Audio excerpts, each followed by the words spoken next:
I, I was about to say the 2 cent film club. Loki, I was kind of waiting for your grandmother's like beating to just start happening once we went quiet, so I can make another sex joke. All right, hold on. I gotta take a giant sip of water. My throat's dry. Oh shit! I should have gotten some water. Yo, welcome in everybody to the $2 film club. Okay, I dude, know, it's still too loud. bro. How the fuck? Hold up. Well, before I forget, let me pull up all the Yeah, IMDb's. right now. That's what I'm doing right now. Just because all of the character names makes me want to kill myself. Yo, yo, yo, welcome on in, guys. Welcome back to the Why $2 did you film say club. it like Now, that? what? Hey, howdy ho, friends. How we doing? We're welcome back to the $2. I knew that would get you, bro. I knew that would get you. Welcome back to the $2 film club. Now, as much as I am deeply upset that I missed the Disney remake film, bro, Leo, tell your grandmother to stop having sex in the background. No, I'm joking. I'm joking, guys. His grandmother's not having sex in the background. It's just some board work going on. But guys, welcome back to the $2 film club. And while I can't say I'm happy that I missed last week, I will say that I am very glad I didn't have to watch a lot of the Disney remakes. But Okay, without the further ado, the only bad one was what? Mulan. Don't. Okay, fair enough, fair enough. The only one bad one was Mulan. Bulan. Wait. I'm trying to think of a really like boring joke to combine with the title, like Borlon, but I don't really think that works so well. But I would like to say we're here talking this week about. I don't want to say I think they're all fantastic movies, but I definitely think the first two are, and that's the Ty West X trilogy.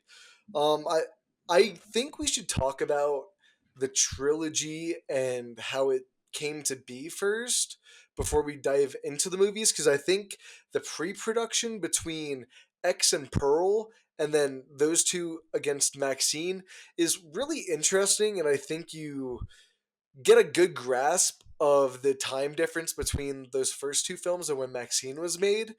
We'll get into that a little bit further, but I gotta ask you. I know this is your first time seeing these three films. What would you just think about them back to back to back, and think about having to watch X and Pearl in the amount of 6 month time period, not knowing that there was ever going to be a trilogy, and then like 2.5 years later, Maxine just randomly drops. Um, I mean, obviously, I knew that. Like I'd heard of. Sorry, yeah, you guys are gonna hear a lot of banging going on. My aunt's replacing the flooring.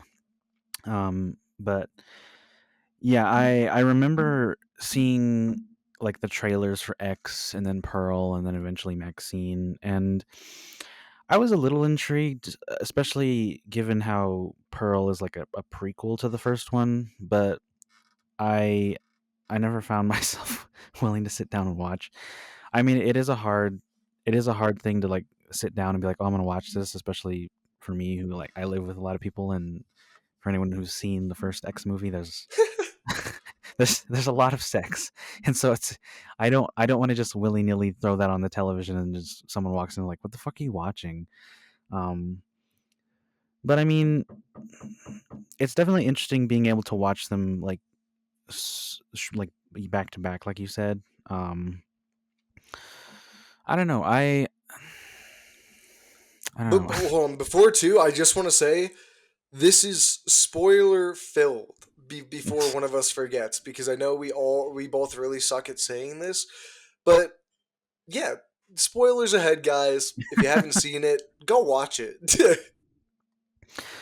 But yeah, I mean, before we get into like the spoilery stuff, I do appreciate the the love for the horror genre in these movies, but just the love of like filmmaking in general, because there's definitely a lot of like references to like other movies, and especially in like the first two, you get like a lot of slasher stuff in X. But even like Psycho is like a big influence, and then in the second one, it's more like Disney esque. But it's definitely interesting that both of these movies were made like essentially back to back, at least the first two. Um, because I was reading into it, and it's like, oh yeah, it was all shot in New Zealand, which that's also cool too. Cool too that pretty much all of X and Pearl were shot in New Zealand, and just the fact that I, while I was watching Pearl, I remember it got to the point where they started talking about like the Spanish flu, and I was like, oh, was that going on? During that 1918 or whatever. I forget the date, but and then I saw her like wearing a mask when she's like going into town, and I was like, wait, when did this movie come out? And then I looked it up, and sure enough, they shot it during the pandemic. And it's fascinating that one of the reasons why this movie was even able to be made was because they were already shooting X. Like they had just finished shooting X, and then they immediately went into production of Pearl. And they were already in such like a remote and isolated area in New Zealand that it was easier for them to meet like the COVID requirements, like the safety requirements, and then they were able to, um, like a lot of the crew from Avatar: The Way of Water worked on this because they were taking a break during COVID, and they had already met the self isolation requirements as well. Yeah, I think that's what makes, in particular, like the first two really unique and special. At least in my eyes, when you look at Maxine, we'll get to that obviously, but I think it's really interesting to go back. And I remember I saw X in the theater, bro. I remember seeing this movie, and at the time, it didn't seem like something I really wanted to watch because it very much seemed like that type of movie, like A24 sex, a lot of sex, they all die. And this was before like A24 is like what A24 is now. Like Is A24 it still though? had a reputation in 2022, but not anywhere near what it is now. And I think that is due to like the help of X, Pearl, and like The Witch, a lot of their earlier stuff. Um but like you were saying, they shot these back to back in New Zealand. And I remember watching the first film X, and I remember right before walking out, the theater attendant came in. He's like, "Guys, just sit down and wait 5 minutes." So I'm like, Oh, "Oh, okay." And then they just showed a trailer for Pearl. mm. And it was really weird because think about watching X and then finding out there's a prequel sequel to the old lady character that, while has a lot of the same foundations of X, is essentially a totally different film. Well, yeah. I mean, also looking into it, I saw that like Ty West said that he wanted each film to sort of have like a different genre and style, and I can see that. And it doesn't. I feel like, I mean, obviously you've talked to me about it a bit before. Like you don't you what was it you said? Like you I know you don't like Maxine very much, but I think you also said that you didn't like Pearl as much as you did X either. And Yeah, yeah. I can see why that wouldn't work. And normally, because it reminds me of like you've seen like the Hobbit trilogy, right? Of course, my favorite. It reminds me That's of that, sarcasm. but in like the in a bad way, because with those movies, I don't know if I don't know if you've read The Hobbit or The Lord of the Rings, but they're very different, like style of writing. Because obviously The Hobbit is like a children's novel, and then The Lord of the Rings is a much grander, like epic scale. And one of the reasons why I don't think like the Hobbit trilogy works is because it's trying to make a story that wasn't meant to be like the Lord of the Rings to It be was like the really Lord of the short, Rings. right? Yeah, well, it's only one book. It's like, I don't know. Here, I have it. Like 250 pages or something, I think I remember. Because Yeah, I it's like watched about the. 300. It's about 300 pages, or at least the copy that I have, which is like Yeah. the mass market paperback. But anyways, like so yeah, it reminds me of that in terms of like the normally a studio would never want to like change anything too drastically because they want it to be like an easier watch. But I found myself really enjoying the changes in style a lot in this series that you know, I don't think normally it would work. Yeah, I think that's a great transition because, like you were mentioning before, the way it kind of goes for me. I mean, I know we talk about like what we like about the film and like essentially if we want other people to see it, like we recommend it. we say that at the end, but for me, it's just like it's X Pearl Maxine, but I can see anyone who switches it up because of the way Ty West wanted to make each film kind of a different type of horror film. Like Hmm. with X, you were mentioning Psycho, but a lot of X is founded in Texas Chainsaw, bro. The X just reeks of Texas Chainsaw. Have you ever seen it? No, I was kind of telling you this a little bit too after I first saw X, that while I enjoyed X, I it's not my favorite, and I it's not as good as I was hoping or expecting it would be.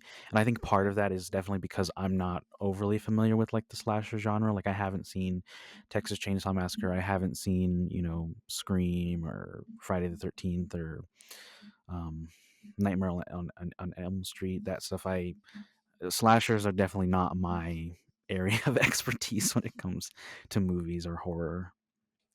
Yeah, I remember you mentioning that to me because I think that plays a big role in the way I think not only me and you view X Pearl and Maxine, not as like a collective trilogy, but as individual films, is our connection to the genre of horror.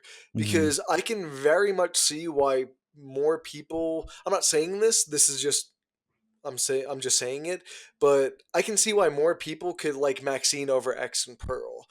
I'm not that big into the crime slasher where it's like a serial killer, which is part of my problem with the movie. I don't think they do it very well, which we'll get to. But that's not as much as my thing as like Friday the 13th, Texas Chainsaw, very much in the style of X.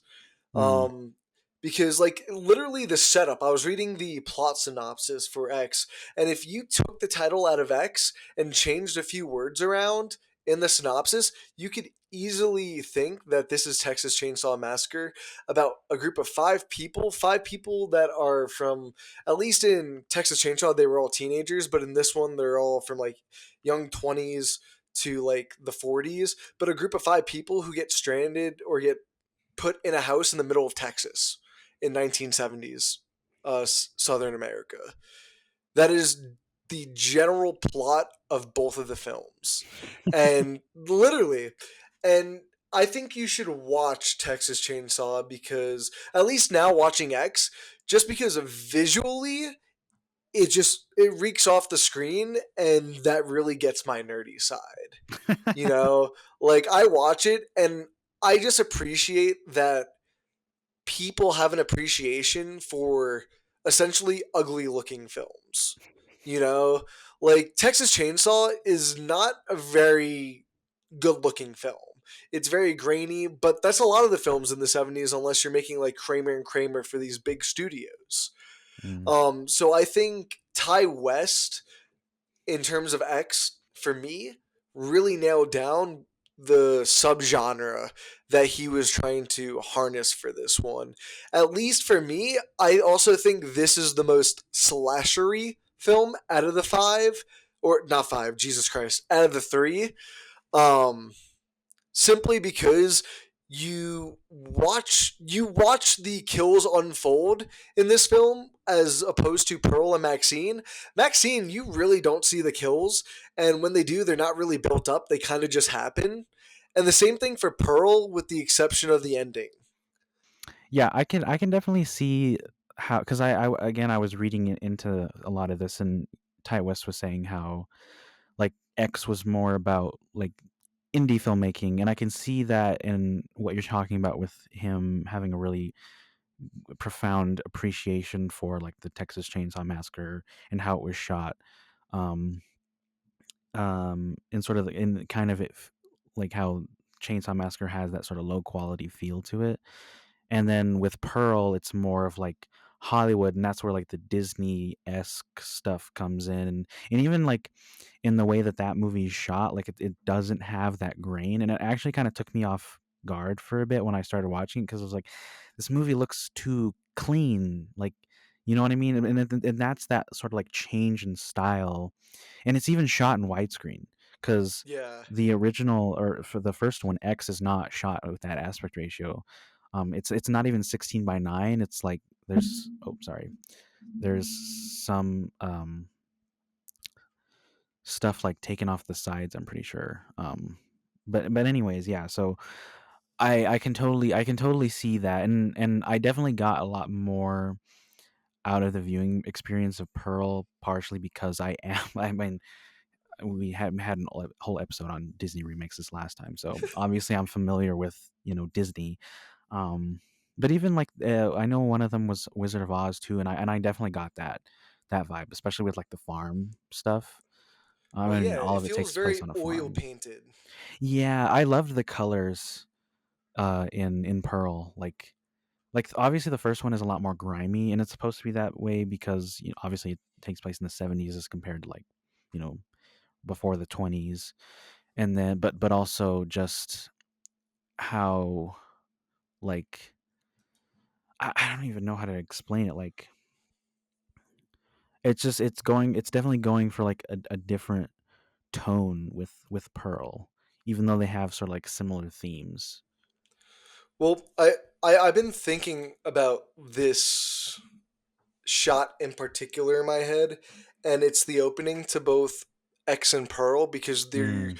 essentially the same exact shot. Well, even But in Maxine, it has like a similar shot.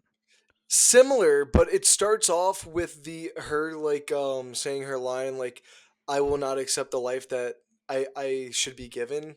Whatever that like that's how at least that film opens up. Both X and Pearl opens with the barn door opening and then you're pushing into the environment.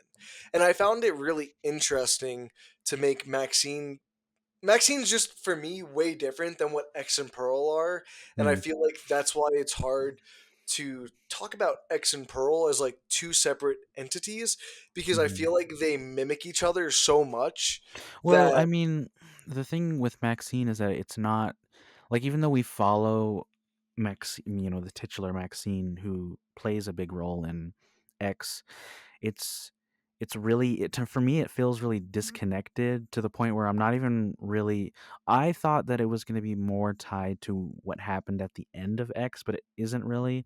And even though in the trailer it uses like the whole like it talks about like her getting the tape and putting it in, that doesn't really play into Maxine like really at all, to the point where I'm just wondering why they even included it. And so at least with Pearl, it's about the villain of X, and those two stories are like intrinsically tied together in a way that Maxine isn't tied to the others. So that's kind of what makes Maxine like a harder viewing experience, I feel. well to kind of go off your point there. I was looking through the IMDb page for Pearl, and you know how like they have the trailers like going on in the background or on the Hmm. top when you're looking through. It just reminded me that there's so many similar aspects. Like think about watching these 6 months apart in the theater, and you're just like, oh, I understand how that works. In particular, with like Brittany Snow and the alligator when she dies, and like you get a little bit more info on like Pearl bringing her father, who got the virus, who's now crippled, who she like wants to throw in the river because of whatever, and he touches on all these smaller aspects that you see in X that you don't think of, and doesn't make them a whole big part, but adds enough to make you give you a better idea of who Pearl is and who Maxine is, because at least through X and Pearl they make it very evident about how much they are the same person. I mean, obviously because they're played by both Mia Goth, but to put it in perspective, they didn't have to put Mia Goth in all that makeup for X, and they still I think could have gotten away with it. I think Mia Goth looks so different in X that it Hmm. essentially didn't really matter to me. But the film is trying to draw the comparison of the two of them so much, but showing you how different they are at the same time. Where you see Maxine, she lives in this dirty, grimy world, but still believes that she should have all these bright light stars on her. But then when we open up on Pearl, the world is bright. The lights are all on her. There's not a single fucking cloud in the sky. and look at where Pearl ends up. So I think there's a lot of commonality between the two, that they just kind of work off each other really well. That when you get to Maxine, it just kind of feels like the middle child of them, even though it's the third film. You get what I'm Yeah, saying? yeah, it feels like it's missing something that the other two had. Well, I think, at least for me, I absolutely adored the cast of X in terms of all three of the films. Just because I think this one's really hard for me to wrap my head around, because Kid Cudi is in X, and I can never get over that. Just like what's her name is in Maxine. Um, Um, oh my God, who? Halsey. Oh, yeah, her Um, cameo. You mean? her cameo, but like, at least in this, Kid Cudi plays an actual role, and when He's I'm good in it. watching, dude, they're all good in it, and that's the thing that draws me to X the most, is I feel like all of the supporting cast is way better fleshed out than Pearl and Maxine. And I I feel mean, I would say Pearl has a similar good supporting cast. Like I like all of the characters that are in there and all the relationships that they have with each other.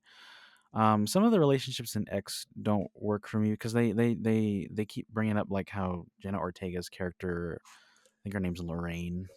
She yeah. doesn't like Maxine for some reason, but they never explain why. And so that stuff didn't work for me. But I love I do like the cast in that movie have a lot of chemistry with each other, and that's sort of what makes me attach myself to them, like as a viewer. And then Pearl, it's a much more intimate relationship between all the characters, and so I feel like that stuff is really fleshed out because we spend a lot of time with them, and learning about them and whatnot. With Maxine, it's more that like star power thing that I can't really get behind because I even though the actors are trying, I couldn't really find myself caring that much about them. Like those two detective characters, I thought that I was starting to like them, but then at the end they kind of just like die haphazardly, and I was just like, I'm not really sure what the point of their inclusion really was. Well, Um, for me, I think that's like one of the biggest problems of Maxine. At least with X and Pearl, you get to sit with the characters for a little bit to like grow some type of connection. Like you were mentioning with Lorraine and RJ, who played like the boyfriend and cinematographer, is at least mhm, when I was watching it, the way like, at least for me, I thought Lorraine through the first half was just judging Maxine, and at least just Maxine, and then Wayne, because they do have a somewhat open relationship where they're together, but Wayne is the producer of all of Maxine's pornos. And I mhm, think that was a hard thing for Lorraine to grasp, because Lorraine and RJ live, I can't remember if it was Christianity or something, but they're religious people. And I think Lorraine, when she decided to do the porno with Jackson and Bobby Lynn, Kid Cudi and Brittany Snow, I think that's why that part worked, is because I think that like she opened up to it. She understands Maxine's point of view, where you can separate it all and still have a loving relationship, but not everyone could, and that's why like RJ died first, in my I opinion. mean, I can understand that, but because and maybe I just missed it, but I mean, I know that obviously Lorraine is religious because during that, like, it's not a sex scene, but like they're getting her ready for the sex scene to like shoot, and she like they do a close up or an insert of her taking off like the cross necklace or the cross pendant. Yeah. Um, and I so obviously at that moment it didn't register to me beforehand. I mean, obviously I know like she had a conversation with RJ and he was like, why are you such a prude? But I don't know, I feel like I could have hit harder. And we don't spend a lot of time with Jenna Ortega's character except for her just sort of either like glaring at what's happening or like staring in awe at what's happening. And so I feel like I kind of wanted more from that, but I understand what you're saying, and like, I understand that was what the intent was, but yeah, I feel like it could have hit harder for me. But Um to bring it back to your point though on Maxine, I just at least appreciate we got to spend time with them. You know what I mean? At least in Maxine, the cops you rarely spend time with. You see them in two or three, 3 to 4 minute scenes. Yeah. Halsey shows up in the beginning. Well, and every scene's Um, the same too. Like yeah, every scene that um I'm trying to remember the name of the actors. It's what Michelle Monaghan and um fuck, what's it's his name? Bobby He was in something, I yeah, think. he was in the Ant-Man movies. Yeah. Hold on. Where's the fucking cast in Wikipedia? Yeah, But Michelle what Monaghan and Bobby who Cannavale, yeah, Cannavale, Cannavale. yeah. Their characters, like, they're doing the same thing with each other every scene. Like, he's trying to, like, play it up with, like, who he's talking to, and then she's just sort of, like, disapproving of, like, everything that everyone else does. And so it doesn't amount to anything, and so when they die, I was just kinda left feeling like, I don't really care. You know what I Well, mean? no, yeah, I agree with you because that's the issue I found with myself is after each one of the characters that Maxine like talks with or interacts with dies, it almost seems like she's losing the love of her life with each person, and I find it hard to understand why because we never get to grasp or like you were saying, these characters just don't feel natural or to what like X and Pearl did where they're type characters but they Mhm. build off the foundation of the type itself. Like Michelle Monaghan and the other guy are essentially just like your stereotypical like off the beat cops, Mhm. And I right? mean, it's not that I don't that I, like, disapprove of because like you were saying in X, they are and that's what I liked about X is that even though, like, at the beginning, they're very, like, archetypal, like, like, you have, like, the director DP who's, like, he thinks it's more serious than it actually is, because and then everyone else around him is constantly making fun of him because 'cause they're just like, "Bruh, it's like this is a porn film, like, we're here," like and even, like, in that argument when Lorraine is asking to be in the movie, she's like, "It's just ass and tits, that's all that they're paying for." And so I like that because it adds to the interactions that they have, and it makes but the interactions that the 2 detectives have with each other and with other people, it's mostly So Maxine, but bad. it So it bad. doesn't do the same thing for me. Like, I didn't feel like it was using their personality in any interesting way other than just to be like, "This is what these characters are." Like, it felt like a cheap way to just have the characters in there without having to do the extra legwork to, like, expand on them. The only actor that I truly think knew was in like the movie they signed up for was Kevin Bacon. Truly. I definitely like, I know, like, even though I didn't really enjoy, like, the whole, like, star power thing, like, those 2 characters are, like, the more, like, egregious ones, in terms of, like, the meaning, like, the 2 detective characters. Yeah. I didn't hate, like, Giancarlo Esposito's lawyer character. I mean, he's not in the movie very much, but I like him as, like, that character, and I also like I like Kevin Bacon as the PI, but I also really liked Elizabeth, Debicki as the director. I can't remember her name, like, her character's name, but Elizabeth Bender. oh, is that her name? Yeah, I don't know why I thought that name was funny. But Like yeah, I like her character. Lily Collins, just her I don't get the character is point. also, like, a nothing character, like, she has one scene and then she dies. So I was kind of hoping for more, and again, Halsey, at least Halsey has, like, a good scene with Mia or Maxine before, like, she dies. Like, I felt bad watching her die, and I also felt bad watching the video store owner die. Trying to remember his name. Um, Leon? yeah, Leon. Like, those deaths hit hard, but the other ones don't. So it's Yeah, just sort of like it's sort of like a half and half thing where, like, half of this movie works and is really interesting, and then the other half doesn't, is really bland. well, since we're on the topic of like what makes or breaks this, like I don't want to say film, but like kind of trilogy at this point because I really think the ending of Maxine is what lost me. Yeah. I think this is going to be a pretty big claim, but I truly think this is probably one of the worst third acts I've seen in a long time. And like, I'm not trying to be hyperbolic or anything either, but especially when you look at like X or Pearl. Now, I'm not saying those are like fucking The Godfather or anything, Hmm. but I mean, in Maxine comparison, isn't, bro. Maxine isn't even a character in her own third act. Everyone dies off screen, and all you do is yeah. watch her interact, and then she gets famous off of it, which for me totally negates the purpose and point of X and Pearl and the whole idea of the quote unquote X factor. Hmm. I want to see what you say because I know when we were talking about these films, I just kept telling you I was curious to know what you thought of Maxine and the ending I mean, because listen, I can't I don't like it.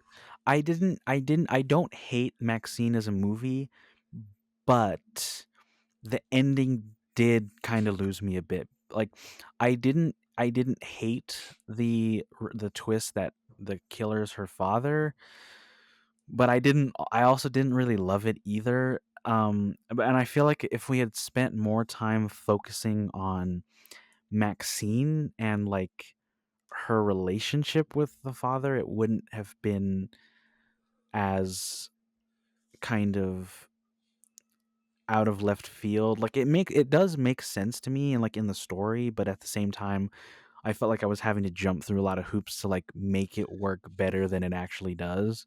And then the whole ending part of like of like when the detectives show up and there's like a shootout. I just it didn't work for me. I was just like this isn't what I signed up for. You know what I mean? No, I'm totally with you because I remember watching this in the theater, and I literally scratched my head because it it was so it feels super awkward in context of everything the film had set up before. Yeah, and it doesn't help that as a third movie, like as different as X and Pearl are to each other, there's still a very big similarity between them. Like there's a lot of overlap, and Maxine is just missing that. Like I don't know. Yeah, that's Well, because I I really think the want to biggest like thing. Maxine because I do like, you know, the crime thrillers and mystery type like movies, but I've seen better. Like Maxine doesn't do as well of a job as X and Pearl is at like homaging those or like those movies. I think the disappointing part about it is it just kind of feels like a sequel to X, and Pearl was just kind of not an afterthought, but it feels like they just kind of added it in there to make a third film, a trilogy, I don't know. and I it feel like Pearl makes like I feel like Pearl had more attention to it because it was like fresh in their minds while working on X. And that movie felt like they had a lot more to say and that they really wanted to tell that story. Whereas Maxine to me feels like the afterthought because it doesn't feel like as much attention to details been put in. And even calling it a sequel to X, I don't like because like I said before, it there's moments where it tries to make you think that it is like a direct sequel to X and that the events of X like play into it, but they don't. I mean they kind well that's another issue with the film for me is the way they incorporate the film X I don't think works for the film at all. It kind of feels forced, if anything. Yeah. Like they film the movie and they're like, "Oh shit, that's right. This character was in this movie. That all this fucking shit happened to her friends," and they just throw in these flashbacks that I I'm not like a stickler for flashbacks or like when characters get like PTSD and like a quick little time event comes up. But Mhm. the way Ty West worked it into Maxine felt more style over substance, where he was just playing these quick flashes of like the goriest moments from X that gave her PTSD in this VHS look, which it looked cool I mean, But I don't even understand why she has PTSD because in X, the movie never makes us feel like what she was doing was wrong. I mean, like especially with like Kevin Bacon's character, he's like, oh, the past, always come a knocking or whatever, and I'm just like, no, it's not. I don't understand why anybody would care because Maxine did what she did to survive. Like, what does anybody want her to do? Like, did she want to like do they want her to just like, you know, give in to Pearl and her fucking husband who are like trying to like kill her and use her as like a fucking sex toy? Like, I don't understand why I'm as a viewer who saw X is supposed to sit down and watch Maxine and feel like the stakes aren't contrived because I never understood why anybody would think that Maxine was in the wrong for the events of what happened in X. Well, I think this is like a good time to like talk about the final girl, the trope that we spoke about yesterday, and like Mhm. how that's why I think I liked X the most out of X Pearl Maxine, and how it kind of does something similar to Scream, where it takes the idea of the final girl trope but spins it on its head, and then I think Maxine kind of undoes it, where in X it treats Maxine as the final girl, but not in like the typical sense where she has to watch all of her friends die first in order to take action. She's Mhm. always taken action. She was always seen as a strong, thoughtful person. Even when she wasn't fighting, she stood her ground on the values that she believed in when it came to porn. Like, she's not doing porn because she likes having sex and thinks she's hot. She's doing it because she views it as the next step to getting her to becoming famous, Yeah. essentially. And so that her dying is the roadblock there. So I think it takes the idea of the final girl trope and spins it on its head and makes her out to be just a really powerful and strong character out of the gate that you're always rooting for. And I never believed for a second that actually Maxine is gonna die, because I just think she could fuck them all up at the end of the day, because she does have these crazy tendencies. But Mhm. then you get to Maxine, she starts saying all this stuff like, oh, no one helped me when I had to kill this woman, like all of this really weird, I hate life, I don't think that whatever happened to me was deserved. Like, it feels like a very different outlook from what I would have assumed she would be coming out of X, Mhm. if that makes sense. I mean, I'm pretty neutral to the whole final girl aspect of X because, like I was telling you yesterday, I it didn't work as much for me because I didn't feel like Maxine did much to earn her title as like a final girl because like for the most part like for even though I understand what you're saying in terms of like her personality as a character, she's not an she's not an active character for me in the movie. Like she spends most of her time kind of just like wandering around, and a lot of the action and the conflict of the movie is through the supporting characters. um and so that's why it kind of rubbed me the wrong way when she was the final girl, and I didn't feel like like there was a reason for it.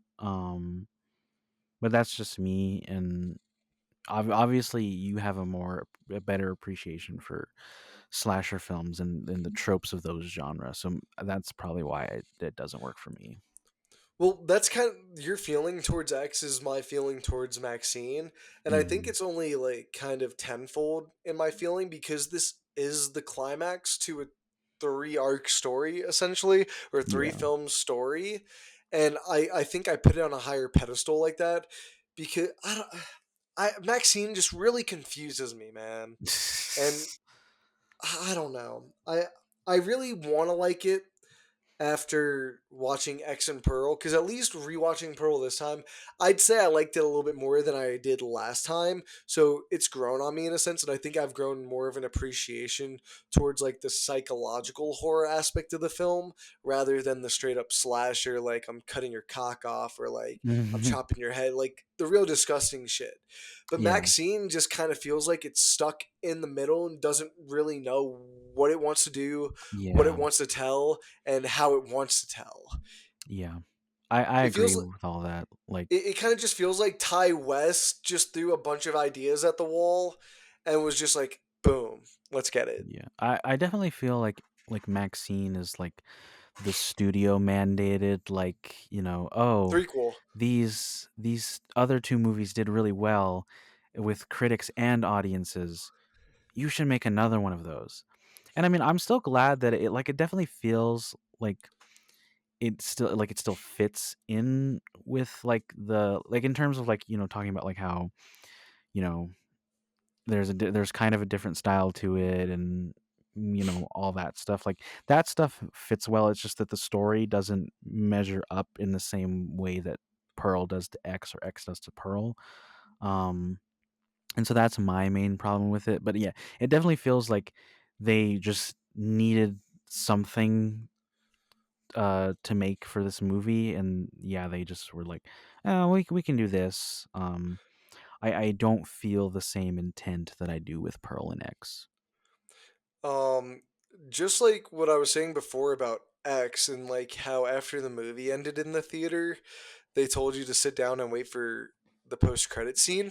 Hmm. They did the same thing with Pearl. Yeah, At the I end of read about that. at the end of Pearl, they show you a trailer for Maxine, and Hmm. Maxine didn't come out for another 2 years. That's So funny. that makes me think that I definitely think Maxine was a lot more handled by the studio than I think the first two were. Now, I think also by seeing what Maxine is as a film, like the location, the style, the amount of characters, the actors you have playing those characters. Because if you look at X, like, I'm trying to think, Mia Goth wasn't that big until this came out. Well, yeah, I mean, like even though like now going back and watching it, like for me, when I didn't see them when they came out, like obviously we know who Jenna Ortega is now because But she was she's still just become. like she only just been in Scream, I think, at this point, Yeah, Jenna Ortega. and then obviously like going into to Pearl, I texted you. I was like Superman's in this, what? But like at the time, like he wasn't that, and he was relatively unknown. And so Well, I yeah, feel bro, like that was the first movie I saw him in too, and I'm like, what the yeah. fuck? So I feel like it works more in X and Pearl than it does in Maxine, where it definitely feels like they wanted like a star-studded cast, and I don't know, some of it works for me and some of it doesn't. Yeah, like I said, the only star that I think really works in the film is Kevin Bacon. Ultimately, I mean, I don't know. We should probably stop talking about Maxine because bro, it's really hard, bro. well, It's no, I hard. just I feel like there's not much more I have to say about Maxine, and you haven't listened to it yet, but the previous episode where Haley and I spent like an hour talking about Mulan, and we only Oh spent my like god. maybe 33 minutes talking about the other two movies. But I do want to talk about the things that I like about X and Pearl, especially Pearl, because as of right now, Pearl is my favorite. I really liked that one, and I think I like it even more after seeing Maxine. But I'm uh, I'm curious because you didn't. I mean, your reviews on X even aren't aren't that great. I mean, I know you updated them after watching this, but hold on, let me find your I think letterboxed. X is still a 2.5. I think You Pearl gave is a Max a 2. 1 star. Fuck yeah, bro. Hold on, I It just want should to be read. happy. I just I just want to read what you said. How can you make the main character most passive during the climax? All right, let's find your other ones. I don't even Hold know on. if I did a review like on X or Pearl. Oh, you didn't. But you gave because originally you gave both X and Pearl 2.5, and now you have Pearl at 2 and then Maxine at 1. I would give Maxine probably a, I guess maybe like a 2.5. Like it's not the worst movie. I would have given it like a 3, but I think the ending and all of, like I heard that like the story was, or the script was like uneven, and I definitely feel that. There's moments that I really like, and then there's moments that I'm just like, ugh, why? I don't know. So yeah, I give it a 2.5. But for X I gave it a 3.5, and then for Pearl I gave it a 4. So for me, like a 4 is like a good movie, and then for 3.5 is like entertaining. Like I had fun watching X, even though I still like, even with all we said about like Maxine, I still feel like the ending of X is a little rushed too. Um, and because we spend a lot of time with the characters doing like their porno stuff, but I kind of wanted to see more eerie stuff going on before the halfway mark. Yeah, no, I absolutely agree. And the other thing too is like because I really like Howard and Pearl in that movie until the end of the movie. I mean, I like Pearl throughout all of it, but I think the twist that Howard is like involved with her stuff doesn't work. Like, because Well, I don't know. I feel like the most of the movie we spend with. I mean, obviously he knows there's something wrong with her, but I feel like what I was expecting to happen was I was expecting that he would just be helping her to like cover it up, but then he's like actively involved in her like sexual like um what's the word, I don't know, I get like like they her get off sexual on, conquest. like he gets off on it too, and I'm just like I didn't know how I felt about that because it felt like it came out of nowhere. Like Well, see, Maxine, I understand. I mean, even sort of the idea of like her having done this before maybe doesn't work for me because I like the idea of her being obsessive over. Wait, did I say Maxine? I meant Pearl. I like the idea of Pearl being obsessive over Maxine because they look so much alike and because they have like a similar like their like desire. But then going into it, like, and that's where the whole like slasher thing kind of came like, that's where I noticed it more of it being like kind of tropey. I was like, I wanted it to be, I wanted it to mean more than just a way of like, oh, her husband can't give it to her, so she needs to get it somewhere else. yeah, I think that your issue is my issue with Pearl. Mm. Like, at least with Howard and Pearl themselves as a couple, Well, I mean, because like Howard's you were not mentioning, in Pearl much. that's exactly my point. Yeah. I I figured coming out of X, because they were very, they weren't, they didn't give you a lot of info on his role outside of, oh, he is helping her, and that was pretty much it. But then Pearl comes out, and it feels like they decided to go past all of that even further. Mm. And I understand why they made it about Pearl, but at least for me, I would have found it much more interesting if at least Howard came in halfway through Pearl, and then you could get a better understanding of their dynamic. Because at Mm. least in X, when you watch them back to back, you don't get the best understanding of their Of Howard. dynamic, of Pearl and Howard. You only get Mm. a very better understanding of who Pearl is and how she views their relationship. But yet they kind of tease it in X about how he views it. But Mm. was that how he always was? Because Pearl seems to be the same, except she's getting older and she just wants to be youthful again. Mm. Yeah, I don't know. When Jesus Christ, I was really banging on up there. But yeah, I don't know. Yeah, as much as I like Pearl, I like up until that ending monologue, I didn't like how Howard wasn't in the movie. But then during the monologue, it made more sense to me, and so it stopped bugging me. And it kind of came like brought it all together because that. like obviously the way she feels about the relationship impacts the way she behaves throughout the entire movie. And so I liked that they went out of their way to explain it, even though it takes forever for us to get there. And Yeah. I do really like that last monologue that she has. It is a bit long, but I mean, Mia Goth's performance as Pearl is just amazing, and I couldn't say that I like I can't say that I that any more moment during that monologue I was looking away.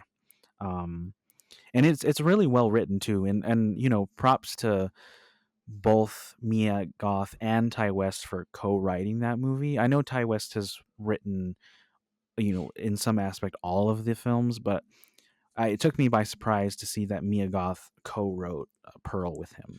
Well, if I remember correctly, she was the one that went to him with the idea of making like a prequel about Pearl. Mm, And then that's when like the pieces started falling together while they were filming, realizing the pandemic, their shooting location in New Zealand, the concept is not concept, but the location is essentially the same exact place outside of a few like town centers that yeah, they could have easily built.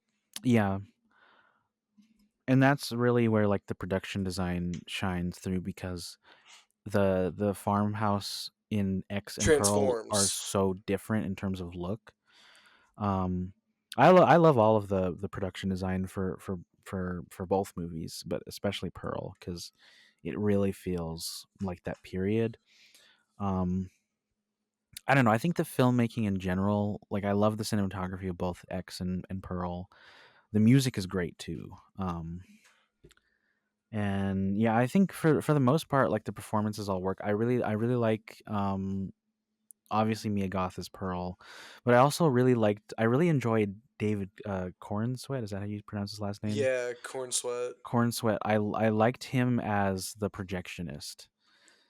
Like, and it's funny. He's not in a lot of scenes, but every scene he shows up in, I'm like, oh, this is like really, they're really nice scenes, and it's nice to see Pearl having like a tender moment with someone.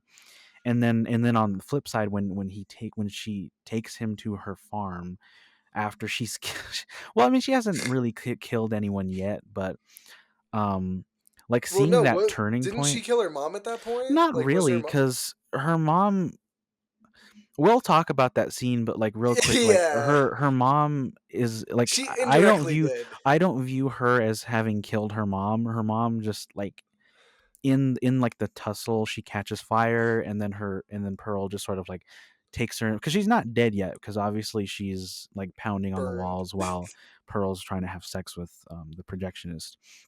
But yeah, I really like that scene where like you see like the shift, and she's trying to like keep up the facade, and then you're just slowly seeing him like putting the pieces together and like being like, I was texting you, I was like, David has like a real hard ick right now. It was because like just the whole time he's just like really bothered by like what he's seeing. He's like, this feels, something feels off about this now. um and then yeah, I love the scene where she has, I've seen a lot of people like meme about like how, oh, all Mia Goth does in these movies is like yell. And I'm just like, I feel like you're missing like, there's a raw, there's like a truth and authenticity to her like having those outbursts, because the context is her relationship with her mom, and how her mom is so like strict and um oppressive. And so seeing her finally able to have those moments where she can just let it all loose, I fucking love that. No, yeah, I think that is obviously the strongest component of all three of these films, and that's Mia Goth. And Yeah. I think that's why at least Pearl works the best out of the three for me Yeah. in terms of the performances. While I like the characters more in X, I think the performances in Pearl are a lot better from Yeah. everybody. Like you were saying, uh, Corn Sweat as the projectionist. He doesn't have a lot of scenes, but like you were mentioning, the moments he's in there, dude, they're really tender moments that you never see any characters really experience in any three of these films, Hmm. just to watch him just get brutally murdered for being a nice guy. Yeah.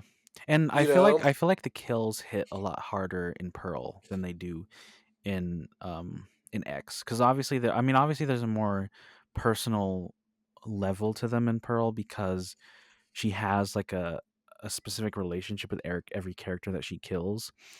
And I guess they feel more meaningful to me than X, cuz I do like how like watching Pearl kind of explains why she doesn't like blondes and why she kills Brittany Snow's character in the first one. Um, but I don't know. I guess I didn't. The one thing that I will say about X and Pearl is that I don't understand how we get from like I don't understand how she becomes like a fucking sex fiend in X, because that seems to be like the motivation for all of like the kills and stuff, is that she wants to like have sex. And I didn't understand how we get from the movie Pearl to that point. Well, at least like my thing with X is with Pearl, I don't know if there's like anything in particular that you could show like in the movie Pearl. It's hard to say the name Pearl and try to distinct like the name Yeah, from the movie yeah. title. So forgive me, God, forgive us. But when Pearl in X, so, I'm trying to figure out how to say this like the best way possible. But What's her last w- name? it's just Pearl. They don't tell you. They It's don't tell just you. Pearl. Pearl Douglas No. is her name. Pearl Wait, where Douglas. do you see that? Is And it in in the X? cast of Pearl, it says Mia Oh, Goth is Pearl Douglas. That's her name. really? For me, it just says Pearl on IMDb. Well, I'm in Wikipedia. Oh, okay. Because I on Um, X it yeah for Wikipedia it still says Pearl Douglas. but the problems in X are not inherently anything to do with Pearl because of the youth factor. Yeah. X with Pearl, she's primarily driven by the youth that was taken away from her in Pearl. Because think about it, she did have sex with the projectionist, but she killed him. But she's still so sheltered in this family home while being married to this guy that, like you were mentioning with the long-winded speech at the end where she mentions that he got her pregnant, then she lost the kid, then he went away. So she just had a culmination of bad things that didn't let her live up to her youth that Mm. everyone in X is living up to. Yeah. Because by the end, I can't remember if there's like 20, 30 minutes left, but in the third act, Pearl and Howard do have sex. And the ultimate factor of them never having sex is because his heart could have never handled it. So she couldn't have sex with him in her youth because he was never around, and she couldn't have sex with him in her old age because his heart could give up. Well, I mean, But Howard then comes back at the end of Pearl. does he actually? Oh well, no, no, no, no, no. Yes. I no, not Pearl. I'm talking about like at the end of X, he dies. No, but you're saying like she couldn't have sex with him because he was gone and during Pearl, but he comes back at the end of Pearl. Like, Yeah, but there's so much well, time I in guess he between leaves during them. World War II, right? Because she does say he Yeah, fought in both World Wars. he fought in both world wars. And that's I think my problem between the two is there's so much time between them. There's Hmm. so many what ifs that Yeah, I definitely feel like it's a lot easier to because obviously you could talk about the X and Pearl as like together as like two complementing pieces, or you can talk about them as two separate films. And I feel like X and Pearl work as different, like separate films, in my opinion. I absolutely agree. And that's why I feel like it's hard to talk about the two of them separately at the same Yeah, time though, is because they're so inherently connected with one another. And yeah, I think that's why we got like so hung up on Maxine is because it's true because that film just feels so much different and on its own than X and Pearl do separately. And I think yeah, that's just the biggest issue with the trilogy as a whole is all of the in between is filled with a lot of what ifs. And I don't I like doing that. I like when a movie makes us question like what happened in between, but they don't give you enough to narrow it down. Like to bridge So the gap. yeah, to bridge the gap. And we're just kind of stuck here wondering, like, well, you don't know how long Howard was gone in between World War One, World War Two. Like, you don't know the family dynamic because Pearl killed his sister. Like, there's so many different things. Like, he might have left her for a Yeah, while. yeah, Like, there's so many different things that can come to my head that led up to the events of X and why she became Pearl that Maxine or Pearl even don't build a foundation off of. And that's why Maxine is so much harder to watch, is because it doesn't complement either one of the first two films very well. yeah. I completely forgot that she kills Howard's sister in the end. Yeah. Like, cause how? I mean, and I guess that's my other problem with like the continuation of Maxine from X is that, like, even though she like rides away in the truck, like the police still show up, and I never understood why she's never questioned about any of that. Um, Well, didn't they say in the beginning that they recovered like all of the porno tapes and there was like footage on that like in X. yeah, at least that's what I thought Well, I'd yeah, at heard. the end of the movie, there was one of the cops comes out and he's like, "Hey, sheriff, one of the boys found this," and he has the camera that RJ's been shooting everything on, and that's how in Maxine, she gets sent the footage from Yeah. that movie that they were shooting, but I never understood how. Yeah, I never understood how, because Maxine, as far as I'm concerned, treats it like nobody knows anything about what happened, and I'm like, well, did no one think to find Maxine? Because like clearly she was there, and like clearly they can identify that there's a woman missing from all these fucking dead bodies.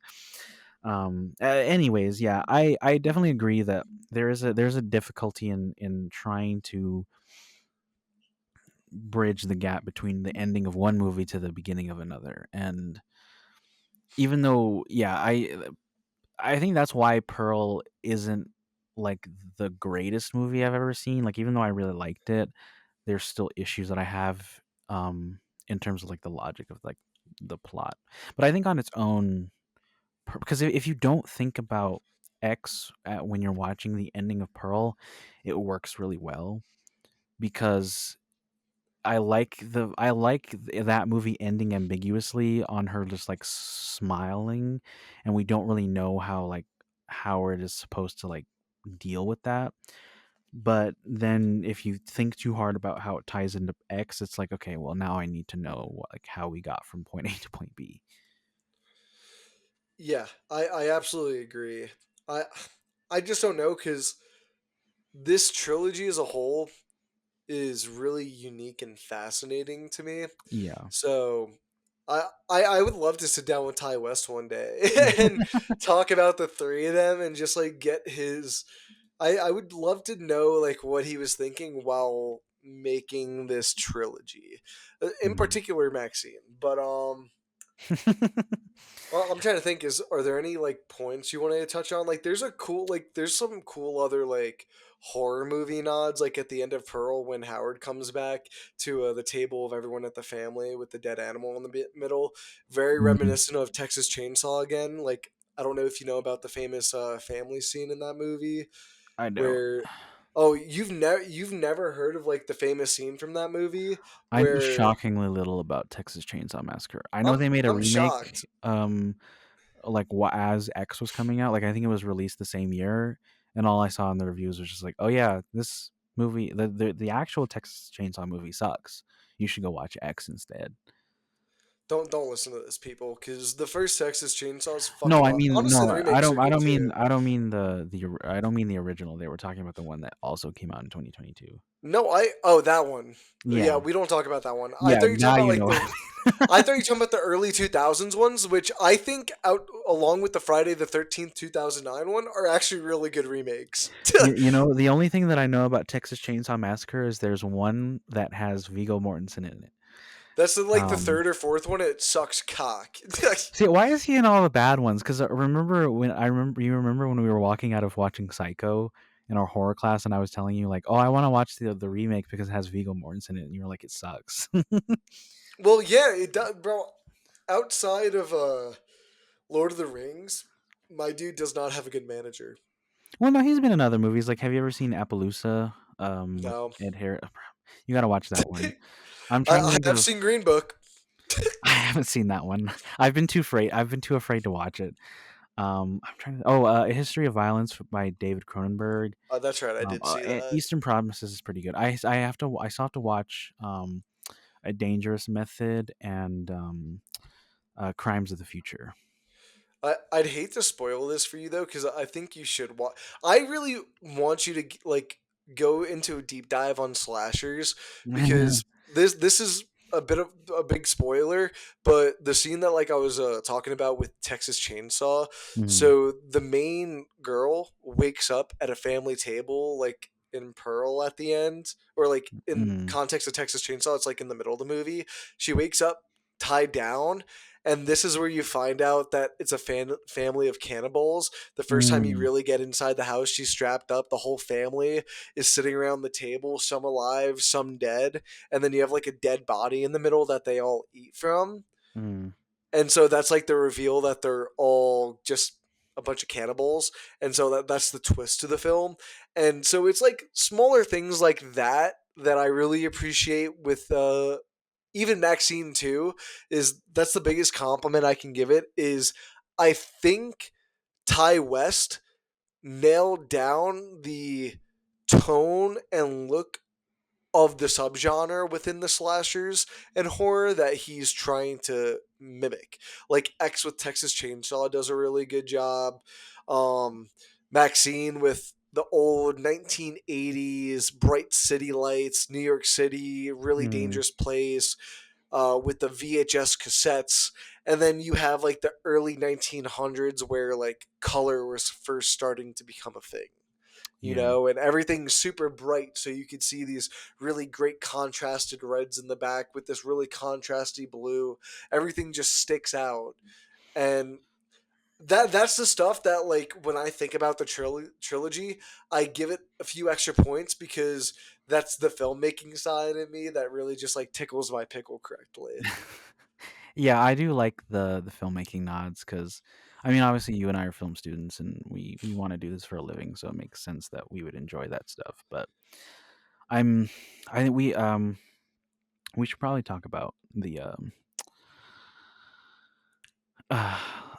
yeah, we should probably talk about like because we've kind of been avoiding talking about like the sex stuff, but I think we should. And going off what you said about like how it captures like those different periods. I like the way that it uses like the history. And I mean I don't really know that much, but I like obviously in like Pearl, like she's seeing like one of the like first like, sex scenes in like a movie, and he's talking about like how it's not legal yet. Like I like that stuff. Like I like using like the porn industry as like a backdrop to these movies.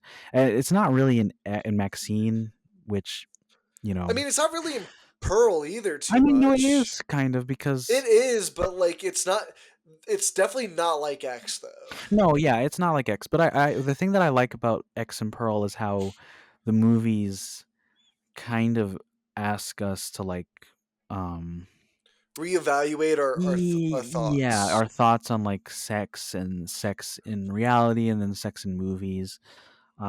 I'm curious what you think about all this stuff because you wrote an essay on porn before. Well, yeah, that's the funny thing, bro. Like, So I how think did this read it's to you for you? well, I think it's really interesting if you just take out like the history of like sex, filmography, like pornography in film and photography. Just look at sex and the way it's viewed in the horror genre as a whole. Mm, I think is really interesting. And that we have to do an episode on Cabin in the Woods because I think we're watching it for our class at the end of the semester, and maybe uh, we should talk about it actually, aren't we around supposed to then. watch that this tomorrow? Oh, if we are, that'd be pretty sweet because it's a film. I damn, bro, I didn't want to talk about this film because it's really good, and I know you don't know much about it, I mean, I but know how it ends. no, no, no, just like not the ending, but the the whole story is built around the idea of all of the different um subsections of the stereotypical characters in horror films. You have the virgin, the jock, the stoner, the really pretty hot girl in high school who's really popular, the super smart guy who's really cute looking. Like the it builds into all these different trends. And this film, X Pearl, I'm just going to talk about because Maxine doesn't really deal with it outside of, oh, you're an adult film star. You've done porn. Why are you doing a real film?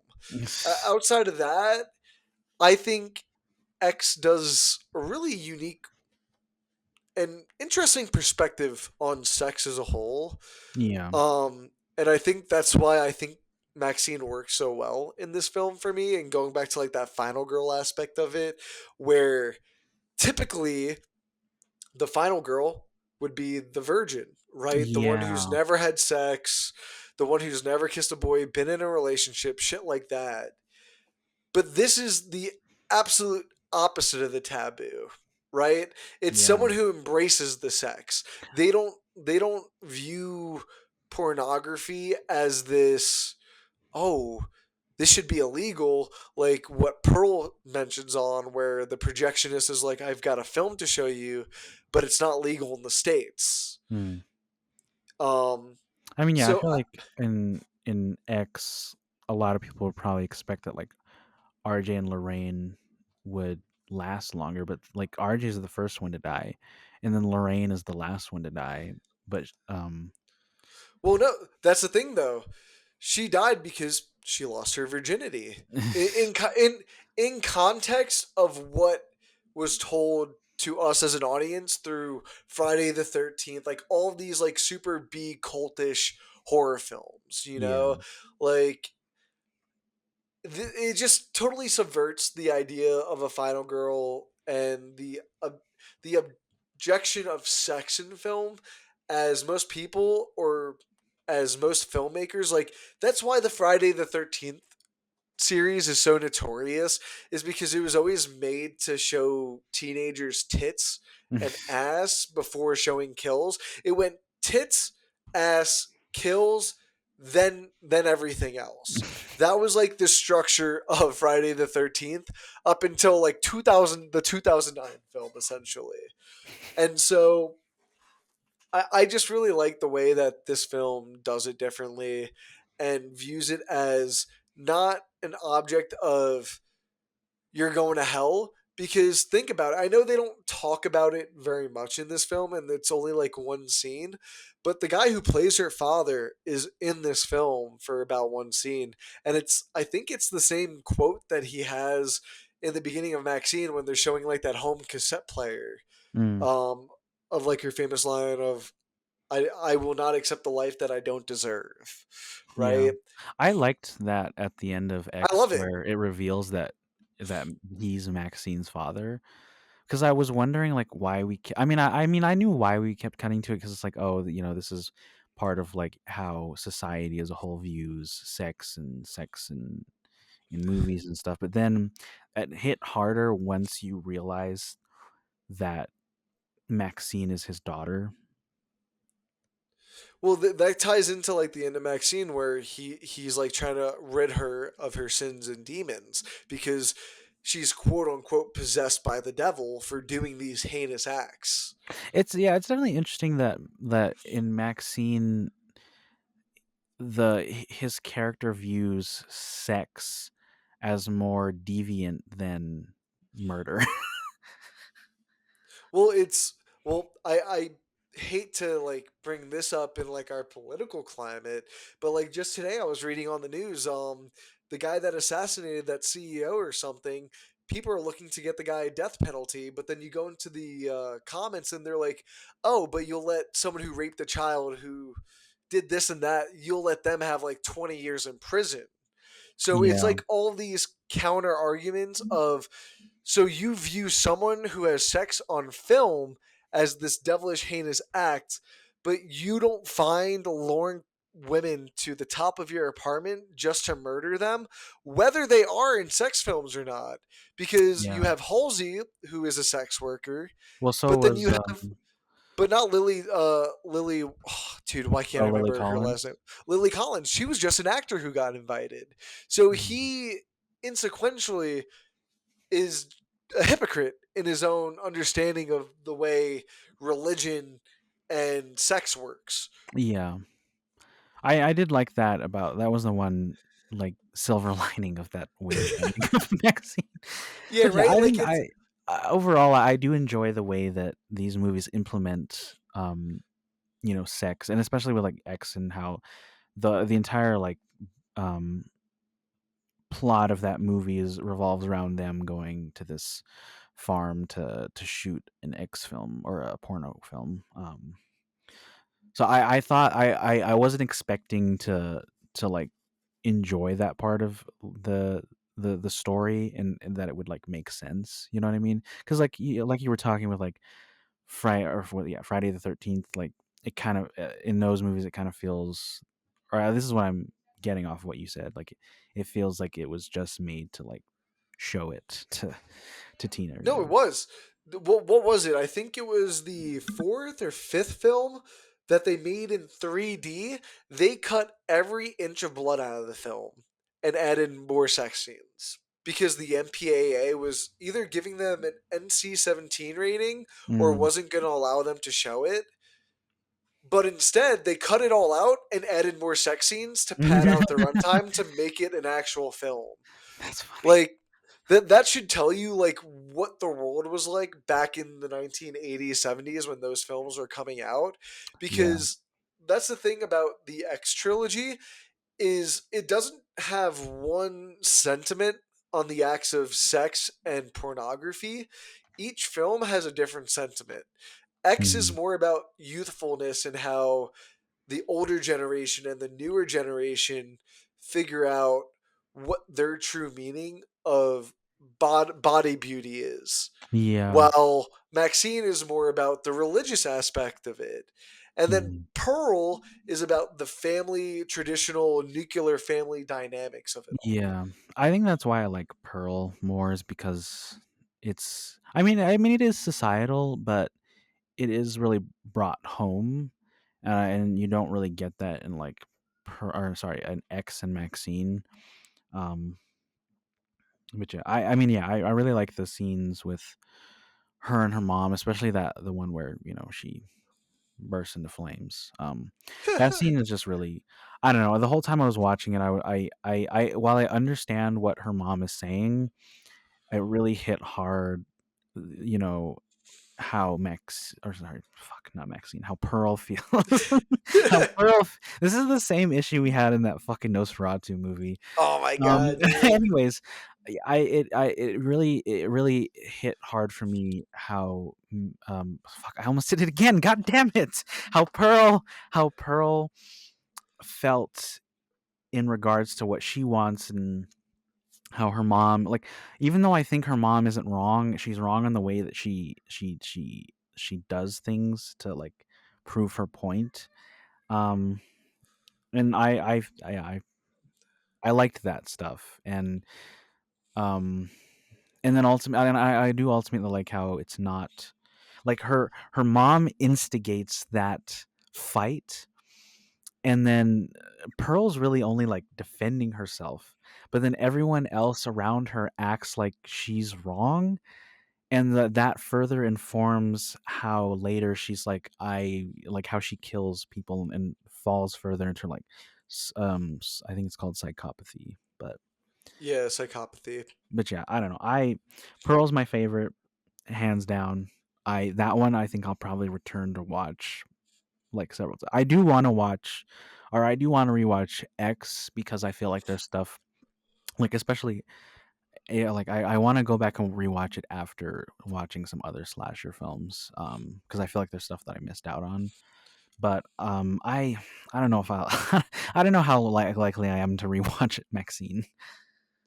But before we get to like our final wrap ups and like our recommendations for these films, I'll say like the thing about the trilogy is regardless of like how I feel towards Maxine, because I feel like that's the one outsider in terms of X and Pearl. I think nobody is wrong for liking one more than the other in this case. And I don't think you can say that about many films, if not Does that trilogies include at Maxine? all. No, yeah, that includes Maxine. It includes all three because I think they're all so completely different. And the thing that I think ruins Maxine is the other two films. Yeah, that's fair. I definitely feel like Maxine would be a better watch if I wasn't constantly thinking of or being reminded of X. Yeah, if it decided to just be its own film instead of trying to do these super loose connections, Mm. it might have worked on a different level. But then at that point, I don't know if it would have been a trilogy. Well, I mean, it could still be a trilogy and just be continuation of X without like because Ty West. I was reading that like Ty West was saying like in terms of Maxine, like you don't have to watch the other ones to understand. But I don't feel like that's true with Maxine because it keeps reminding you of stuff that happens in X. But even though like you don't really have to watch X because none of that stuff really has anything to do with the plot of Maxine. So Same I with Pearl. I wish that yeah, I wish that Maxine was more separate from the others. Like it could still be about Maxine, but just don't touch the other or X. Don't make it. Don't try to trick us into thinking that it's about what happened in X. Yeah. So Anyways, yeah, let's get to some final wrap ups. Let's start backwards because I feel like people know how me and you feel about Maxine more than the other two, and me and you yeah. could talk a little bit deeper on our overall feelings towards like why I like X more than Pearl and why you like Pearl more than X per se. But to start, I like Maxine. I just think everything that comes before it holds it down, and it Yeah. makes it a harder time to watch it by itself than, say, Pearl and X. Well, X and Pearl are so much more connected, they're far more separate. They don't remind you inherently like Maxine does with like these PTSD flashbacks and Hmm. like the more stereotypical film tropes of like trying to remind people of what happened before. Pearl and X kind of just feel like if you'd watch them, you'd notice. We don't need to tell you or need to remind you because the detail is there in the picture already. Yeah. And I think that's where Maxine kind of falls off of a cliff, along with the really wonky third act that has nothing to do with the other problems. I know I gave it 1 star, but honestly, I don't think I would recommend this movie because it doesn't do itself justice watching all three, but it also doesn't do itself justice watching by itself. Hmm. Yeah, I mean, I like I said, well, I haven't rated it yet, but I think I'd probably give it like a 2.5. I mean, it's not the worst movie I've seen, and maybe giving it a 2.5 is wrong because there's other movies that I've given 2.5 that are really bad. Like I think I gave Craven a a 2.5, and I gave I it a don't, 0, bro. I don't think that Fuck that one. shit. Yeah, I don't know. I'll have to think. I'll have to think about it, but maybe it's more like a 3 because I guess the ending wasn't that bad, but. Yeah, and then in terms of Pearl, I gave it a 4. I really like that one. I like the personal stakes. I really love the conflict of that movie with Pearl and her mom and wanting like her desire. And then I love the ending too. Like, I don't know. I just really like pretty much everything that happens in that movie.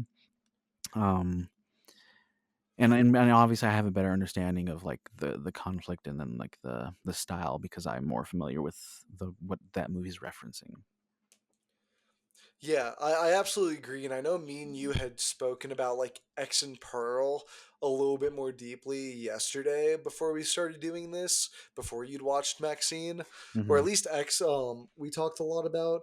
But I know you could tell that I wasn't as high on Pearl Yeah. as I was on X, but I think it's a much different opinion in how I view Maxine.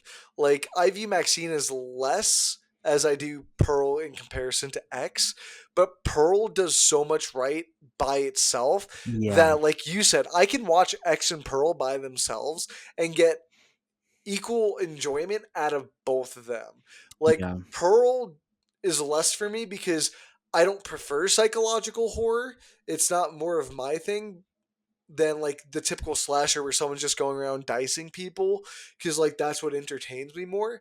But I have an appreciation for what Ty West is doing within that subgenre, that while I might not like it as much as a whole, he does something with it visually through the story, and I think that is helped because Mia Goth has a really good understanding, ironically, of who Pearl is as a character, that really just wraps you up in what feels like a totally different world from what X and Maxine build in.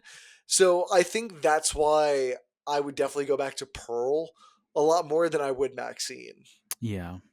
And that's yeah, I think that's why I prefer Pearl over X. Like, obviously, X is a really fun movie to watch. I love the characters. I love all their scenes together. Um, it's got a really, it's got a really funny but intriguing cover of Landslide by Fleetwood Mac. Um, and I don't know. I enjoy all the conversations that those characters have with each other, and then I do like parts of the ending when it does become more like the horror type stuff. Um, but yeah, I think I think given like I told you this before, given how highly regarded the first X movie is, I was expecting it to be more groundbreaking than it actually is. But I think it's a fun horror movie, and if you're a fan of horror in the subgenre of like slashers, I think people will really like that one. And I would definitely rewatch that one again. And I want to, like I said earlier. So I gave that one a 3.5. It's an entertaining horror film. I I really want you to. I know I said this before, but we have to come back to this conversation in the future on the show, where you had watched a lot of the older classic slasher films like Friday, Nightmare on Elm Street, Texas Chainsaw, and then watch some of like the B movies like Maniac Cop and shit like that, and rewatch X, because Yeah. I'm personally curious to know if your opinion changes, if not drastically, if not at all, based off just watching those and then going to X. Because I think X is the most horror out of the three of them and the closest to a classical horror film. Yeah. Um Horror slasher per se. But I love X Men. I think I've watched it about 3, 4 times since it's been out in theaters, and it's not a film that like you go back and you get a new thing from every single time. I just think it's a well-made film with a really good message about a topic that many people don't really make films about. I mean, when do you really see people make pro porno films, essentially? I mean, you have Honora this year with showing the sex worker, or last year showing the sex working industry like Pretty Woman did, but you don't get films like that often. And Mhm. I think maybe that's why I appreciate it a little bit more, because I think it was you that mentioned this earlier, talking about how it's taboo to see so much sex and to talk about pornography in a film and not have that be the central conversation, because, oh, you guys just put it in there to see some people have sex because they're really hot good looking people. Like, no, it has a meaning, and it Mhm. has a deep and meaningful meaning, something that I think a lot of people can learn from, in Yeah, I my definitely feel opinion. like in X it uses like the aspect of Pearl's obsession with, youth and yearning for the past with the idea of like, her voyeuristic tendencies and watching what they're doing and us watching what they're doing. Like that really fits together nicely. Like obviously they had something that they wanted to say about how we as people like in a society view sex, and I like that it does it through the lens of horror, porn, and filmmaking. And I like it too because it feels like it's bringing it back to the traditional roots of a horror film, Mhm. like going back to before with it was horror was built around sex to get young teenage men to buy tickets to see the movies. What did our horror teacher call it? Hot and cold shower or something like that? Yeah, yeah, where yeah, well, I knew this before he said it too, but it's like you know when you're watching a scene and in the shower and it's super steamy and you're like, oh wow, this is kind of hot. Them having sex in a hot shower, but it's just cold water, and that would just give you the limpest penis of all time. like, uh, but But well, no, no, I think I think this is a good place to end it off and yeah. get into what we're watching next week. Yeah, so go ahead and tune into us next week. Next week we're going to be talking about Black Hawk Down and Hurt Locker, which are two war films since I think it's Alex Yes. Garland's new Warfare. warfare movie with it's another isn't it's another A24 film, right? Yep. Yeah, so those are coming out, or that movie's coming out. I think this week or maybe next week, but I think it comes out next weekend, but don't yeah. matter. So yeah, we'll be talking about Black Hawk Down and Hurt Locker. I've seen Hurt Locker a couple of times. I've never seen Black Hawk Down, so I'm interested to watch those. But yeah, we're here every week talking about movies. So stay tuned every Saturday morning. It'll be up unless something drastic happens like last time. But if you haven't already, go ahead and check out our previous 3 episodes. They're all up on YouTube Music, and probably going to be looking into getting them up other places as well. So we'll see you guys next week.